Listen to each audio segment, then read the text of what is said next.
আসসালামু আলাইকুম। ডেইলি প্রবাসী নিউজে আপনাকে স্বাগতম। সুপ্রিয় দর্শক, দেশ এবং প্রবাস যেখান থেকে যুক্ত হয়েছেন, আপনাদের সবাইকে জানাচ্ছি আন্তরিক শুভেচ্ছা।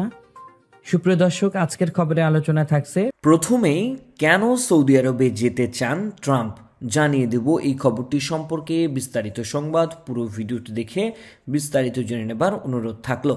সাবেক মার্কিন প্রেসিডেন্ট ডোনাল্ড ট্রাম্প তার দ্বিতীয় মেয়াদে প্রথম বিদেশ সফরের জন্য সৌদি আরবকে বেছে নেওয়ার ইঙ্গিত দিয়েছে। 2017 সালের মধ্যে এবার তিনি সৌদির সঙ্গে ঘনিষ্ঠ সম্পর্ক গড়ে তোলার পরিকল্পনা করছেন। ট্রাম্পের মতে তার আগে সৌদি সফর ছিল দেশটির অস্ত্র কেনার আগ্রহের কারণে। বিশ্লেষকদের মতে ট্রাম্পের এই সৌদি প্রীতি অর্থনীতি এবং ব্যবসার উপর গুরুত্ব দেওয়ার কারণেই তার শাসন আমলে যুক্তরাষ্ট্রের সঙ্গে সৌদির সম্পর্ক মধুর থাকলেও বাইডেন প্রশাসনে তা তিক্ত হয়ে উঠেছে। বিশেষ করে সাংবাদিক জামাল খাশোগি হত্যাকাণ্ডের পর এই সম্পর্ক আরও খারাপ হয়। তবে এবার ট্রাম্প সৌদির সঙ্গে সম্পর্ক পুনরুস্থাপন ও বাণিজ্য প্রসারের মনোযোগী। এর মধ্যে ট্রাম্প অর্গানাইজেশন সৌদিতে বিলাসবহুল টাওয়ার নির্মাণ প্রকল্প পেয়েছে, যা সম্পর্ক মজবুত করার ইঙ্গিত দিচ্ছে।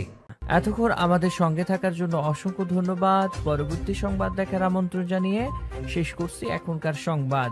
প্রতিদিন সৌদি আরবের গুরুত্বপূর্ণ খবর জানতে ডেইলি প্রবাসী নিউজ ইউটিউব চ্যানেলটিকে সাবস্ক্রাইব করে পাশে থাকা বেল বাটনটি প্রেস করে দিন, যাতে করে সৌদির পরবর্তী কোনো খবর মিস না করেন।